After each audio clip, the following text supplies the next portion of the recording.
क्या इस देश में विपक्षी नेताओं की सारेआम मॉब लिंचिंग की जाएगी? क्या सत्ता बदलते ही कानून व्यवस्था को जिंदा दफन कर दिया जाएगा?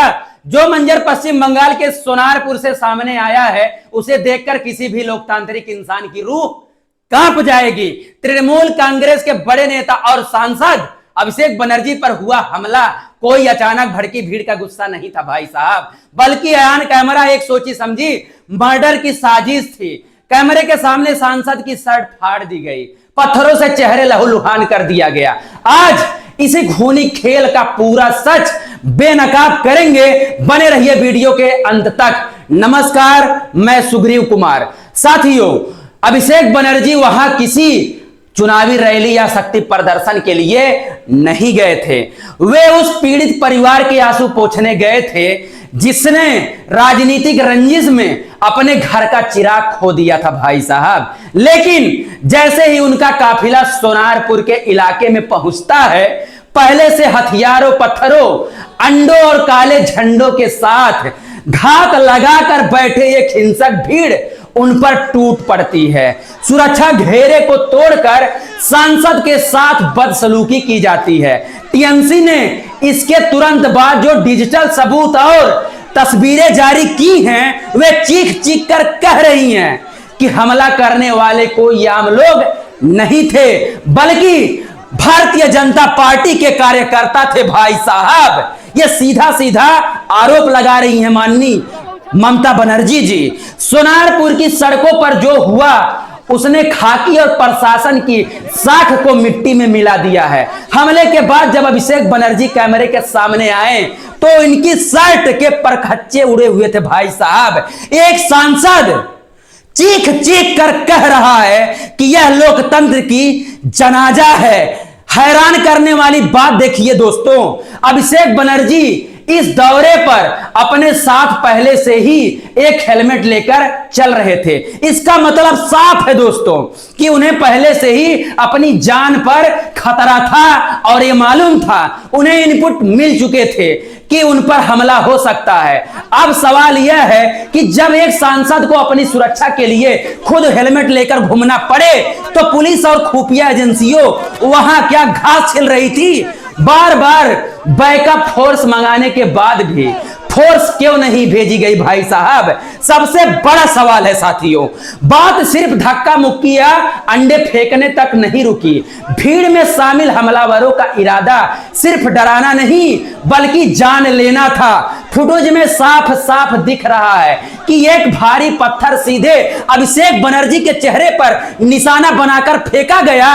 शुक्र मनाइए कि उन्होंने हेलमेट पहना हुआ था, वरना उस दिन कोई बड़ा अनर्थ हो सकता था। फिर भी पत्थर का झटका इतना तेज था कि वे गंभीर रूप से चोटिल हो गए और उनका खून बहने लगा। अस्पताल से जो खबरें आई हैं वे और भी डरावनी हैं। मुख्यमंत्री ममता बनर्जी ने खुद आरोप लगाया है कि स्थानीय भाजपा नेताओं और पुलिस के कुछ गुटों के दबाव में डॉक्टरों को धमकी दी जा रही थी कि अभिषेक बनर्जी को अस्पताल में भर्ती न किया जाए। सबसे बड़ा सवाल दोस्तों, इस खूनी वारदात की गूंज अब दिल्ली के संसद तक गूंज रही है। लोकसभा में नेता विपक्ष राहुल गांधी ने इस कायराना हमले पर कड़ा रुख इख्तियार किया है। उन्होंने साफ कहा है कि बीजेपी की बदले की राजनीति का सबसे घिनौना रूप है। राहुल गांधी ने यहां तक ऑफर दिया कि अगर बंगाल में इलाज की सही स्थिति नहीं है तो अभिषेक बनर्जी को तुरंत बेहतर इलाज के लिए हैदराबाद शिफ्ट किया जाए। अखिलेश यादव, कपिल सिब्बल और केसी वेणुगोपाल समेत पूरे विपक्ष में इस घटना के खिलाफ एक सुर में आवाज उठाई गई संसद में साथियों। लेकिन इस हमले के बाद सत्ता पक्ष के प्रवक्ताओं ने जो बयान दिए हैं ना, वो निहायत ही शर्मनाक है। बीजेपी नेता सुकांत मजूमदार इसे जनता का स्वाभाविक आक्रोश कहकर सही ठहराने की कोशिश कर रहे हैं। वहीं शहजाद पूनावाला जैसे प्रवक्ता कह रहे हैं कि नेता सहानुभूति के लिए खुद पर हमला करवाते हैं। अरे डूब मरो, जिसके चेहरे से खून बह रहा हो, जिसकी शर्ट नटखटी हो उसे आप नौटंकी कह रहे हैं। आज पूरा सिस्टम, अदालतें, मीडिया और जांच एजेंसियां आपके हाथ में है। तो इसका मतलब यह नहीं है कि आप विपक्ष की आवाज को पत्थरों से दबा देंगे। दोस्तों, ममता बनर्जी ने भी ट्वीट करके कहा है, शेम ऑन यू बीजेपी, यानी भारतीय जनता पार्टी, तुम शर्म करो।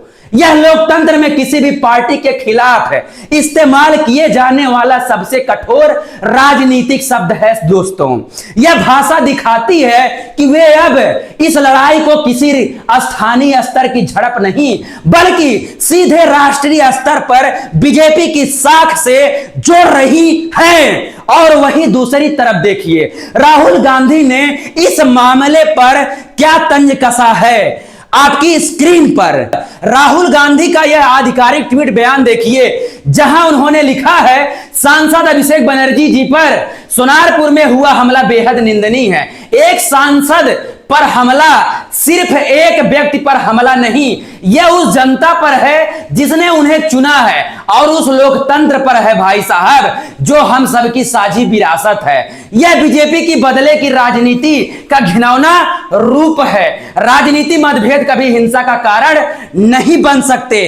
केंद्र और पश्चिम बंगाल सरकार दोनों दोषियों पर तत्काल कार्रवाई करे और यह सुनिश्चित करे कि कोई भी जनप्रतिनिधित्व किसी भी दल का हो अपनी सुरक्षा को लेकर चिंतित ना रहे। अभिषेक जी, मेरी संवेदनाएं आपके और आपके परिवार के साथ हैं। आप जल्द स्वस्थ हो। दोस्तों, जब देश का किसान हक मांगता है ना, तो आप उसे देशद्रोही घोषित कर देते हैं। जब नीट परीक्षा घोटाले पर छात्र सड़कों पर उतरते हैं तो उनकी आवाज दबा दी जाती है, उन्हें पाकिस्तानी होने का दावा किया जाता है और नकारा शिक्षा मंत्री पर कोई कार्रवाई नहीं होती है। लेकिन सवाल उठाने वाले विपक्ष को जॉर्ज सोरोस का एजेंट बता दिया जाता है। भाई साहब, ये वो देश है। तृणमूल कांग्रेस ने हमलावरों की तस्वीर और उनके सोशल मीडिया अकाउंट सार्वजनिक कर दिए हैं, जिनमें वे भाजपा नेताओं के साथ साफ दिख रहे हैं। अब देखना यह है कि जांच एजेंसियां इन पर अपराधियों को जेल भेजती है या इन्हें भी बचा लिया जाता है।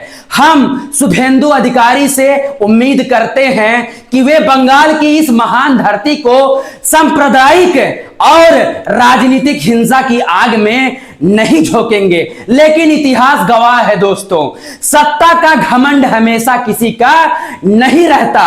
आज जो लोग सिस्टम का गलत इस्तेमाल कर रहे हैं, कल वक्त बदलेगा, निजाम बदलेगा और उन्हें भी जनता की अदालत में जवाब देना पड़ेगा। हिंसा के बदले हिंसा किसी भी लोकतंत्र को बर्बाद कर देगी।